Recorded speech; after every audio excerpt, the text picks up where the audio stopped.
नमस्कार, कमोडिटी की चर्चा में आपका स्वागत है। मैं हूं मनीषा गुप्ता और अंतर्राष्ट्रीय मार्केट में स्टील के दाम 7 महीने की ऊंचाई के आसपास हैं, लेकिन देश में कीमतें लगातार गिरती हुई नजर आई हैं। साल की शुरुआत में एनसीडीएक्स पर 51,000 वाला स्टील फरवरी में 44,500 तक लुढ़क गया। ऐसे में किन कारणों से कीमतों पर दबाव बना है, हेजिंग से इंडस्ट्री और ट्रेडर्स को कितना फायदा है, वायदा में लॉन्ग हेजिंग ज्यादा फायदेमंद है या फिर शॉर्ट, इन्हीं सब मुद्दों पर आज चर्चा करने के लिए हमारे साथ मौजूद हैं Raipur iron and steel trade association के प्रेसिडेंट, आरआर इंडस्ट्रियल कॉर्प के सीएमडी संजय जैन। संजय जी नमस्कार, बहुत शुक्रिया सीएनबीसी आवाज के साथ अब जुड़ने के लिए। अच्छी खासी उठापटक हमने स्टील के प्राइसेस में पिछले एक साल भर में आते हुए देखी है, लेकिन सबसे पहले आपसे यही जानना चाहेंगे कि अंतर्राष्ट्रीय बाजारों में जहां पर स्टील के दाम 7 से 8 महीने के हाईस पर हैं, वहीं भारतीय बाजारों में कुछ दबाव देखने को मिला है। कैसे देखते हैं आप ये डाइवर्जेंस? अभी कुछ दिनों में मतलब कोल की प्राइसेस भी कम हुए हैं और मतलब आपका कमोडिटीज आयरन और वगैरह की प्राइसेस भी कुछ कम हुए हैं। तो दबाव इंटरनेशनल मार्केट में भी दबाव है स्टील को लेके। इस बोल की कम हुआ है स्टील के रेट, ऐसा नहीं स्टील के दाम इस बोल के कम हुए हैं। आप जैसे ऐसा नहीं कह सकते कि इंटरनेशनल मार्केट में बढ़े हुए और इंडिया में गिरा है, ऐसा नहीं है। इंटरनेशनली बाजार गिरा है। जी, आपका पॉइंट वेल टेकन है संजय जी, क्योंकि जी हाँ, कोल के भाव में अच्छी खासी गिरावट देखने को मिली है। अपने हाई से तो करीब 50 से 55% तक की गिरावट हम यहाँ पर कोल के भावों में देख चुके हैं। आगे जाके किन फंडामेंटल्स पर अब ध्यान देना होगा? ऑफ कोर्स हम इंफ्रास्ट्रक्चर कंस्ट्रक्शन की तरफ यहाँ पर काफी तवज्जो देख रहे हैं, स्पेशली एशियन मार्केट्स में, फिर चाहे वो इंडिया हो चाइना हो, मांग बढ़ने के आसार हैं। आपकी क्या राय है? नेचुरल बढ़ेगी। इंडिया में भी इंफ्रास्ट्रक्चर पे गवर्नमेंट का काफी जोर है और पिछला बजट में भी आपने देखा इंफ्रास्ट्रक्चर पे ही ज्यादा फोकस है गवर्नमेंट का। तो मेरे हिसाब से अच्छा रहना चाहिए स्टील मार्केट आने वाले टाइम में। संजय जी, जैसे आपने कहा इंफ्रास्ट्रक्चर है, चाहे रेलवेज है, कंस्ट्रक्शन है, सभी जगह से हम वहां पर मांग आता हुआ देख रहे हैं। कोई नंबर्स हैं जिसके साथ आप काम कर रहे हैं कि ईयर ऑन ईयर किस तरह की ग्रोथ फिलहाल हम स्टील एज अ सेक्टर में देख पाएंगे? इंडिया में अच्छा रहना चाहिए स्टील का मार्केट, मतलब एक्सपोर्ट में भी रहना चाहिए। इंडिया आज मतलब इंटरनेशनली आप देखेंगे तो बहुत अच्छा मैन्युफैक्चरिंग हब हो रखा है इंडिया, और गवर्नमेंट भी बहुत सपोर्ट कर रही है। नए नए आयरन और की कोल की माइंस भी मतलब आ रहे हैं ऑक्शन में, जिससे बहुतायत रहेगी स्टील की और स्टील एक्सपोर्ट भी होगा। और इंडिया में भी इंफ्रास्ट्रक्चर का बहुत अच्छा बूम है। मेरे हिसाब से आने वाला फाइनेंशियल ईयर बहुत अच्छा रहना चाहिए स्टील। संजय जी, एक चीज जो ट्रेड हमेशा यहाँ पर देखता है वो है भावों की वॉलेटिलिटी, और पिछला 1 साल 1.5 साल भी अगर हम कहें तो काफी दिक्कत वाला रहा है जिस तरह से भावों में उठापटक देखने को मिली है। तो अगर यहाँ पर हेजिंग की बात की जाए, विकल्प है हमारे पास यहाँ पर इंडियन मार्केट्स में, एनसीडीएक्स पे स्टील का वायदा है, यहाँ पर कैसे देखते हैं आप एज अ केस स्टडी की किस तरह से उसका लाभ उठाया जा सकता है? एनसीडीएक्स बहुत अच्छा प्लेटफॉर्म है। इसमें अगर कोई मान लीजिए अगर इसको ढंग से यूज करे तो ये मतलब हर सबके लिए बेनिफिशियल है। आज मान लीजिए किसी को शॉर्ट सेल कोई करता है और उसके बाद में एनसीडीएक्स के थ्रू अगर अपने आप को बैलेंस करके चलता है तो वो बेनिफिट में ही रहेगा। उसको ये मतलब मार्केट जो अप एंड डाउन होता है उससे उसको फर्क नहीं पड़ना चाहिए। लेकिन क्या हो रखा है एनसीडीएक्स को और ये जो है इनको कमोडिटी एक्सचेंज को लोग गलत ढंग से यूज कर लेते हैं, जिससे उनको मतलब तकलीफ होती है। अगर एनसीडीएक्स कमोडिटी एक्सचेंज को हम अगर ढंग से यूज करें तो मेरे हिसाब से बहुत बेनिफिशियल है। जी एब्सोल्युटली। तो क्या राय देंगे संजय जी आप यहाँ पर कारोबारियों को, कंपनीज को, अगर एक नियर टर्म हेज करना हो या फिर लंबे समय का कोई व्यू लेना हो कि भाव किस ओर रह सकते हैं, तो आप जिस तरह के स्टेक होल्डर हैं, स्टॉकिस्ट हैं, ट्रेडर हैं, कंपनी हैं, कैसे फिर एक्सचेंज के प्लेटफॉर्म का इस्तेमाल किया जाए? एक्सचेंज का जो फायदा है वो ये है, आज मान लीजिए हम शॉर्ट सेल भी कर दिए या माल पे आगे हमको डिमांड है, हमारी अच्छी डिमांड है, आज हमने परचेज कर लिया, आगे बाजार तेजी मंदी का हमारे खतरा नहीं है, हमारा अच्छा सही चलते रहता है बाजार। ये मतलब अच्छा एक्सचेंज है। कमोडिटी एक्सचेंज का अगर सही ढंग से यूज किया जाए तो this is good platform. Sanjay ji, आप ऑफ कोर्स एसोसिएशन यहाँ पर देखते हैं, तो कितने कारोबारी एज ऑफ नाउ यहाँ पर समझते हैं? क्या कुछ अवेयरनेस क्रिएट करने की अभी भी जरूरत है? क्या लोगों को समझता है कि एक लेवरेज के तरीके से यहाँ पर हेज करके अपना जो लॉस है कम किया जा सकता है, मुनाफा बढ़ाया जा सकता है? क्या उतनी अवेयरनेस अब बाजार में है? अभी इसमें अवेयरनेस उतनी आई नहीं है, अवेयरनेस लाने की जरूरत है। एनसीडीएक्स इस मैटर पे, जैसे अभी हमारे रायपुर में भी इन्होंने कई मीटिंगें की है और आने वाले टाइम में करना भी चाह रहे हैं। मेरे हिसाब से अगर ये अवेयरनेस, ये एनसीडीएक्स ये कमोडिटी एक्सचेंज लेके आएगी अवेयरनेस व्यापारियों के बीच में, तो बहुत अच्छा रहना चाहिए। लोग अभी तक इस प्लेटफॉर्म को ढंग से समझे ही नहीं। तो एक छोटा लेवरेज यहाँ पर देके 7-8-10% देकर आप यहाँ पर एक बहुत बड़ा एक एक्सचेंज में यहाँ पर हेज कर सकते हैं। कैसे लोग उसको फिलहाल देखते हैं? एज ऑफ नाउ जो बाजार में इतनी उठापटक है प्राइसेस को लेकर, उसे लोग कैसे हेज कर रहे हैं? उठापटक तो क्या हो रखा है अभी, ये जो आपको सही बताओ जी,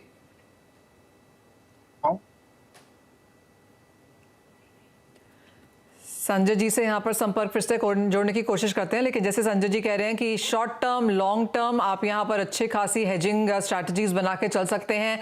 आप नियर टर्म में बेच सकते हैं, लॉन्गर टर्म के लिए यहाँ पर खरीद भी सकते हैं। तो वो अपॉर्चुनिटीज यहाँ पर आपको एक्सचेंज प्रदान करता है। और जैसे वो कह रहे थे कि यहाँ रायपुर एक बहुत बड़ी जगह है। जब यहाँ पर हम स्टील और आयन की बात करते हैं, लोगों में धीरे धीरे यहाँ पर जागरूकता भी बनती हुई नजर आ रही है कि किस तरह से एक्सचेंज का यहाँ पर इस्तेमाल किया जाए।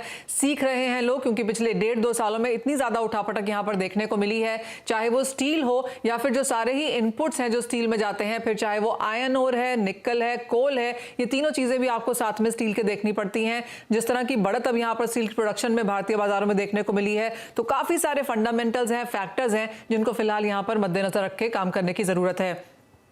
संजय जी, आप मेरी अगर आवाज सुन सकते हैं? अच्छा, फिर से उनको जोड़ने की यहाँ पर कोशिश करते हैं, लेकिन एक इंपॉर्टेंट व्यू हम लेना चाहते थे संजय जी से, वो ये कि फंडामेंटल्स अब यहाँ पर क्या देखे जाएं, क्योंकि बाजार इस वक्त 2 या 3 चीजें देख रहा है जब वो स्टील के भावों को देख रहा है। एक तो ये जो वर्ल्ड स्टील एसोसिएशन की रिपोर्ट आई है, जिसके मुताबिक हमने कम स्टील की प्रोडक्शन ग्लोबल मार्केट्स में आते हुए देखी है। दूसरी चीज ये कि चीन में अब यहाँ पर मांग फिर से बढ़ने लगी है, तो वहां पर स्टील के भाव ऑलरेडी चढ़ने शुरू हो गए हैं। और तीसरी बात है ऑफकोर्स यहाँ पर करेंसी को लेकर, जहां पर फेडरल रिजर्व बैंक की जो मीटिंग है उसके ऊपर बाजार की ध्यान रहेगा, और इसके अलावा साथ में यूएस डॉलर में क्या मूवमेंट होती है उसका असर हम यहां पर सभी कमोडिटीज में आता हुआ देखते हैं। संजय जी हम अगर हमारे साथ हैं, संजय जी आप फंडामेंटल्स कौन से देखेंगे अब यहां पर आगे जाके स्टील के भावों के लिए?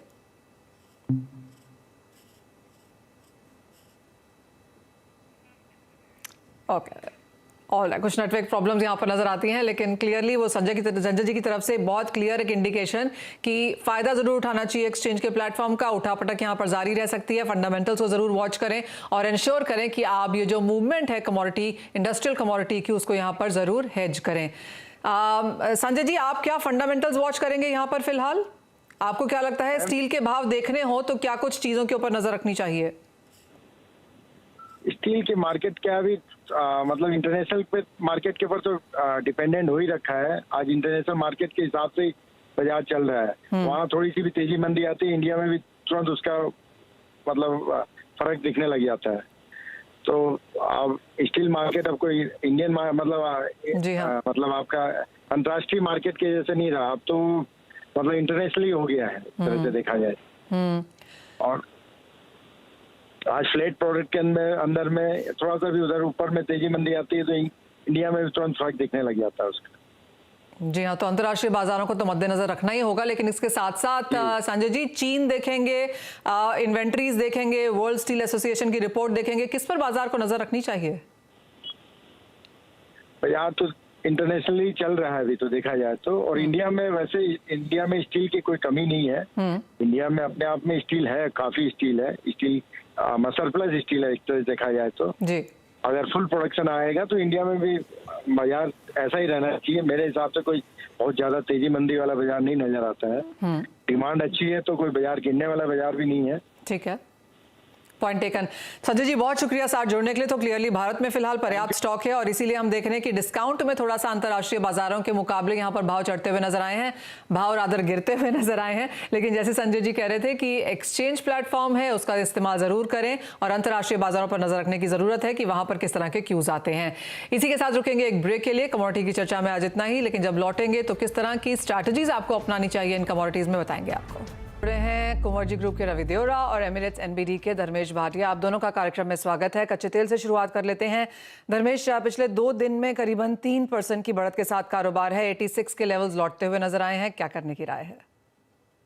डेफिनेटली अगर देखिए मनीषा जी कच्चे तेल की बात करें तो कच्चे तेल में ये हफ्ते में काफी अच्छी उठापटक देखने मिली थी। प्राइस अगर आप देखें तो 6200 से 6200 से 6500 6700 के रेंज में आ गया है। डोमेस्टिक मार्केट की बात करें तो अगर आप इंटरनेशनली कंपैरिजन करें तो रुपए के चलते मैं एक्सपेक्ट करता हूँ कि ये बढ़त फिर से आ सकती है और 6500 के स्तर आपको शीघ्र ही दिखा सकती है। अंतरराष्ट्रीय मार्केट में देखिए तो ऑलमोस्ट 73 74 के लेवल से ऑलमोस्ट 76 लेवल्स आ चुके हैं डब्ल्यूटीआई की बात करें तो मैं एक्सपेक्ट करता हूं कि ये जो तेजी है वो पुल बैक रैली काफी अच्छी आ सकती है क्योंकि जो जुगलबंदी है ओपेक नॉन ओपेक के बीच में वो काफी उठापटक है और मैं एक्सपेक्ट करता हूं कि ओपेक अपना प्रोडक्शन कट फिर करेगी और प्लस रशिया अपना जो मार्जिन है वो बढ़ाने की इच्छा में है तो एक्सपेक्ट करिए कि ये तेजी बरकरार रह सकती है स्पेशली ये महीने के अंतराल से लेके मार्च के अंतराल तक। तो प्राइस की अपसाइड आपको 77 टू 79 डॉलर्स, डोमेस्टिक मार्केट की बात करें तो 6500 से लेके 6700 के स्तर आपको फिर से देखने मिल सकते हैं। तो मेरे साइड मैं बाय साइड में रहूंगा कच्चे तेल में।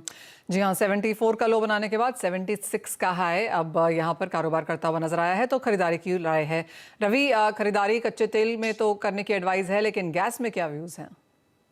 डेफिनेटली नेचुरल गैस में भी थोड़ा बहुत शॉर्ट कवरिंग की उम्मीद करनी चाहिए। पर्टिकुलर प्राइसेस में जो गिरावट थी वो शायद ओवरडन है और कल के इन्वेंट्री के नंबर्स देखे तो उसमें भी थोड़ी स्टेबिलिटी दिख रही थी। तो मुझे लग रहा है कि अभी 200 के ऊपर सस्टेन है प्राइसेस तो मार्च कॉन्ट्रैक्ट में बाय करें। 200 के नियर अबाउट आप बाय कर सकते हैं। जैसे ही अदर एनर्जी सोर्सेस लाइक कोल क्रूड सबके प्राइसेस में एक अच्छी रिकवरी लोअर लेवल से है तो उसका भी एक बेनिफिट शायद नेचुरल गैस को मिल सकता है। स्टॉप लॉस 192 का लगा है। मुझे लग रहा है कि as a part of short covering 220 तक के लेवल देखने चाहिए। एंड अगर जो आप सेफ ट्रेडर है थोड़ा बहुत रिस्क कम लेते हैं तो मेरे हिसाब से ऑप्शन से ट्राई करें और 200 के स्ट्राइक का कॉल ऑप्शन आप बाय कर सकते हैं नेचुरल गैस में। अपर साइड मुझे लग रहा है यहाँ से 40-45 तक के लेवल उसमें दिखने चाहिए। 10 रुपए तक का स्टॉप लॉस लगा के आप दोनों स्ट्रेटेजी ले सकते हैं। थोड़ा बहुत अगर स्टॉप लॉस करके आप वहां पे काम करेंगे तो मुझे लग रहा है यहाँ से 18-20 पॉइंट की एक रिकवरी नेचुरल गैस में आ सकती है। फ्यूचर्स में तो ट्रेंड्स अच्छे हैं ही, ऑप्शंस में भी कारोबार करने की राय यहाँ पर। साथ में अब बात यहाँ पर मेटल्स की कर लेते हैं जहाँ पर कुछ मुनाफा वसूली के साथ आज यहाँ पर कारोबार है, बहुत ज़्यादा नहीं लेकिन एक फ्लैट मूव हमने ज़्यादातर मेटल्स में आज बनते हुए देखे हैं। कैसे देखते हैं आप इसे धर्मेश, क्योंकि अब बाजार को लगता है कि US Fed rate hikes at least 2 यहाँ पर फैक्टर इन बाजार ऑलरेडी करता हुआ दिख रहा है। देखिए अगर फेड रेट अगर अपना इंटरेस्ट रेट बढ़ाता है जो एक्सपेक्ट करिए कि 25 से 50 बेसिस पॉइंट ये साल के अंतराल तक तो कॉस्ट ऑफ बोरोइंग बढ़नी है। अभी आज के तारीख में 10 ईयर्स यील्ड 5.5% पे पहुंच गया है 530 525। मैं एक्सपेक्ट करता हूं कि ये 575 टू ऑलमोस्ट 6% बढ़ने की गुंजाइश है। तो अगर ये होता है तो कहीं ना कहीं डॉलर और मजबूत होगा और कमोडिटी मार्केट में आपको प्रेशर देखने मिल सकता है। तो शॉर्ट टू मीडियम टर्म मैं एक्सपेक्ट करता हूं कि सबसे जो डॉक्टर कॉपर कहते हैं उसमें थोड़ा प्रेशर रह सकता है और प्राइस यहाँ से लुढ़क सकता है अराउंड 750 तक के लेवल्स के लिए। अगर इसकी चाल देखे लास्ट अगर आप 12 महीने की भी चाल देखे तो 710 की कमोडिटी 820 हुई और 820 से फिर से ये लुढ़क के ऑलमोस्ट 770 के नीचे आ चुका है। तो 10 से 15 रुपए की गिरावट यहाँ से गुंजाइश आने की, प्लस कोई डिमांड एज सच है नहीं मार्केट में। मार्च एंड में market usually all slow down हो जाता है तो एक्सपेक्ट करिए कि गिरावट बरकरार रहेगी और अगर डॉलर इंडेक्स 105 से 106 हो गया तो ये गिरावट और एक्सटेंड हो सकती है। तो छोटी अवधि के लिए आप यहाँ पे बिकवाली करके चल सकते हैं 750 के टारगेट के लिए। साथ ही बात अब यहाँ पर सोने चांदी की कर लेते हैं क्योंकि यहाँ पर मुनाफा वसूली गहराते हुए नजर आई है। जो अपने की सपोर्ट लेवल्स थे वो यहाँ पर सोने ने तोड़े हैं। रवि, यहाँ पर क्या लेवल्स अब नेक्स्ट वॉच करेंगे आप? हाँ, डेफिनेटली गोल्ड में थोड़ा करेक्शन ज्यादा रहेगा क्योंकि सिल्वर में काफी बड़ा करेक्शन आ चुका है, अपने सपोर्ट के करीब है। तो उसको क्योंकि इंटरनेशनल मार्केट में $21 का काफी हम सपोर्ट है तो सिल्वर में आई थिंक थोड़ा स्टेबिलिटी साइन दिख रहे हैं। बट गोल्ड में अभी भी 1810 1800 के करीब सपोर्ट है तो मुझे लग रहा है कि वो टारगेट शायद आगे आते हुए दिख सकते हैं। मेरे हिसाब से वहां पे शॉर्ट करना एक एडवाइजेबल रहेगा। 55,800 के करीब सोने में बिकवाली करे। शॉर्ट टर्म में मुझे लग रहा है 55,200 तक के लेवल आपको गोल्ड में देखने को मिल सकते हैं। 56,030 का स्टॉप लॉस लगा के आप वहां पे ट्रेडिंग स्ट्रेटेजी सेलिंग रख सकते हैं। जो लोग शॉर्ट टर्म के लिए या 1 से 2 महीने के लिए बाय करना चाहते हैं वो 55,000 के करीब सोच सकते हैं बाइंग का। तब तक मुझे लग रहा है कि एक प्रेशर यहाँ से 1.5 से 2% का सोने में अभी भी ड्यू है और इंटरनेशनल मार्केट में उन्होंने अपना इंपॉर्टेंट सपोर्ट ब्रेक कर दिया है तो 1800 तक के लेवल में गोल्ड में एक्सपेक्ट कर रहा हूँ। शायद आज वीकेंड है, थोड़ा बहुत कंसोलिडेट हो, थोड़ा बहुत वॉलेटाइल हो, बट नेक्स्ट वीक से फिर से गिरावट रिज्यूम हो सकती है कि यहाँ से भी $20-25 की गिरावट सोने में देखी जा सकती है। धर्मेश, चांदी आप कैसे देखेंगे क्योंकि 74,000 का हाई बना के 64,000 के आसपास के कारोबार अब यानी कि 10,000 रुपए भारतीय बाजारों में चांदी में शेव ऑफ होते हुए दिखे हैं। मैं भी रवि से काफी सहमत हूँ। मुझे लगता है कि मार्केट में गिरावट जारी रह सकती है। इसके दो कारण है। पहला कारण है डॉलर इंडेक्स जो काफी मजबूत हो रहा है, और अगर ये मजबूती बरकरार रही तो डेफिनेटली इसको कमोडिटी में प्रेशर मिलेगा। प्लस जियोपॉलिटिकल टेंशन मार्केट में ऐसा कुछ है नहीं, इंटरेस्ट रेट इतना बढ़ रहा है, प्राइस में इन्फ्लेशन इतना हाई है, तो ये कमोडिटी इसे सपोर्ट नहीं कर सकता। इंट्राडे प्रोस्पेक्टिव से मैं लगता है कि मुझे मार्केट यहाँ से एक पुल बैक रैली आ सकती है, मे बी 500-600 रुपए की। कंप्लीटली ये एक शॉर्ट कवरिंग है, क्योंकि पूरे हफ्ते मार्केट में काफी अच्छी पिटाई हुई है कमोडिटी में, स्पेशली गोल्ड एंड सिल्वर में। तो ये एक पुल बैक रैली आ सकती है। तो मैं रेकमेंड करूंगा नेक्स्ट वीक में आप बिकॉली कर सकते हैं, बट इंट्राडे प्रोस्पेक्टिव से आप यहाँ पे शॉर्ट टर्म में बाय करके चल सकते हैं। बट पोजिशनली मेरा टारगेट 62,000 का रहेगा। मैं रेकमेंड करूंगा निवेशकों को कि 65,000 के अगर मार्केट जंप करता है तो काफी अच्छा लेवल है, वहां पे बिकॉली करके चल सकता है। और पोजिशनली अगर आप सेकंड मंथ कॉन्ट्रैक्ट भी करें तो 62,000 यानी अंतरराष्ट्रीय मार्केट में 19-19.5 डॉलर के लेवल्स आपको देखने मिल सकते हैं चांदी में। नियर टर्म के लिए यहाँ पर थोड़ा सा पुल बैक है, लेकिन अगर अगले हफ्ते की बात करें, पोजिशनल कॉल लेना हो तो अभी भी शॉर्ट साइड पे रहना चाहिए। बहुत शुक्रिया रवि धर्मेश साथ देने के लिए। मुझे भी दीजिए इजाजत, शो समेटने का समय है, लौटेंगे पूरा फोकस यहाँ पर इक्विटी